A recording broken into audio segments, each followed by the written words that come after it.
P T I احتجاج کے دوران مظاہرین کا بدترین تشدد، اسلام آباد پولیس اہلکار ہسپتال میں انتقال کر گیا۔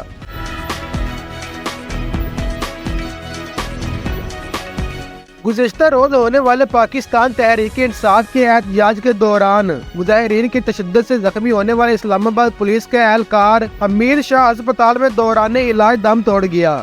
پولیس کے مطابق حمید شاہ 26 نمبر چونگی کے مقام پر مظاہرین کے تشدد سے شدید زخمی ہو گئے تھے، جس کے بعد انہیں پیمز ہسپتال منتقل کیا گیا تھا، جہاں آج وہ زخموں کی تاب نہ لاتے ہوئے دم توڑ گئے۔ اسلام آباد پولیس کا بتانا ہے کہ جاں بحق پولیس اہلکار کی نماز جنازہ کچھ دیر بعد پولیس لائنز میں ادا کی جائے گی۔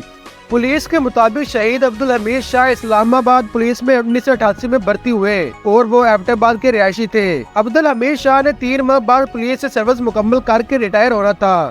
واضح رہے کہ وفاقی دارالحکومت میں گزشتہ 2 روز سے پی ٹی آئی کی جانب سے احتجاج کا سلسلہ جاری ہے۔ اسی دوران پولیس اور مظاہرین کے درمیان وقتاً جھڑپیں بھی جاری رہی۔